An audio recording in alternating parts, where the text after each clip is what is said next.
মুরগির গিলা কলিজা অনেকে খেতে পছন্দ করে না, কিন্তু গরুর কলিজা ফ্যাপসা এগুলো সবাই পছন্দ করে। ঘরে 2-3টা মুরগি নিয়ে আসলে অনেকগুলা কলিজা ঘিলা হয়ে যায়। মুরগির কলিজা ঘিলা এগুলো ফ্রিজে রাখলেও ভালো লাগে না, টাটকা টাটকা রান্না করলেই ভালো লাগে। আমি কিভাবে মুরগির কলিজা রান্না করি তাই আপনাদের সাথে আজকে শেয়ার করব। আসসালামু আলাইকুম বন্ধুরা, কেমন আছেন সবাই?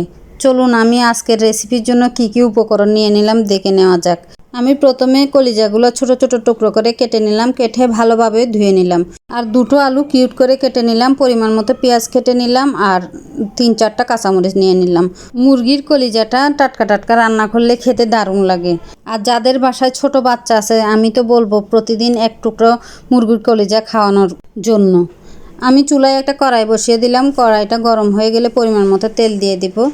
তেল দিয়ে আমি পেঁয়াজটা দিয়ে দিব। পেঁয়াজটা দিয়ে মিনিট 2 আমি ভালোভাবে পেঁয়াজটা ভেজে নেব। পেঁয়াজটা ভাজা হয়ে গেলে আমি দিয়ে দিলাম আলুর টুকরোগুলো। আমি পেঁয়াজের সাথে আলুটা ভালোভাবে ভেজে নিব। এভাবে তেলের মধ্যে আলুটা ভেজে নিলে আলুটা সফট হয়ে যায়। আমি যখনই আলু দিয়ে কোনো সবজি রান্না করি বা তরকারি রান্না করি, আমি পেঁয়াজের সাথে আলুটা এভাবে করে ভেজে নিই। মিনিট 2 ভাজার পর আমি পরিমাণ মতো লবণ দিয়ে দিলাম। 1 টেবিল চামচ রসুন বাটা, 1 টেবিল চামচ গরম মশলা বাটা। আমি গরম মশলাটা এখানে বেটে ব্যবহার করেছি। দারচিনি, এলাচ, গোলমরিচ, লং এগুলো দিয়ে সব বাটা মশলা দিয়ে এই তরকারিটা রান্না করলে এর স্বাদটা দ্বিগুণ বেড়ে যায়। কারণ কলিজার মধ্যে একটা গন্ধ থাকে, ওই গন্ধটা আর থাকে না। পরিমাণ মতো হলুদের গুঁড়া দিয়ে দিলাম পরিমাণ মতো মরিচের গুঁড়া আর পরিমাণ মতো ধনিয়ার গুঁড়া। আমি মরিচের গুঁড়াটা একটু বেশি ব্যবহার করতেছি, কারণ এটা একটু ঝাল ঝাল হলে খেতে ভালো লাগবে। একটু পানি দিয়ে আমি মশলাটা কষিয়ে নিব। মশলাটা কষানো হয়ে গেলে আমি কলিজাগুলো দিয়ে দিব। কলিজাগুলো দিয়ে আমি মিনিট 2 কষিয়ে নিব।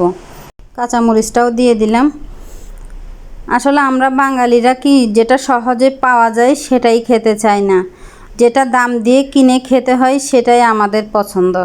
এভাবে একবার কলিজাটা রান্না করে দেখবেন, খেতে দারুণ লাগবে ভাত রুটি যে কোনো কিছুর সাথেই। আর টাটকা টাটকা রান্না করলে আলাদা একটা স্বাদ।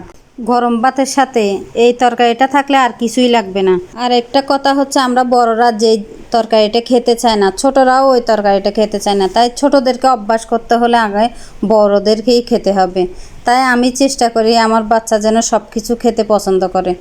5 মিনিট পর কষানো শেষ হয়ে গেছে। এখন পরিমাণ মতো পানি দিয়ে আমি এটা রান্না করব আরও 10 মিনিট। মাঝে মাঝে একটু নাড়াচাড়া করে নিব, না হলে নিচে লেগে যেতে পারে। 10 মিনিট পর ঝোলটা অনেকটা টেনে গেছে, আমি আর একটু টানিয়ে নিব।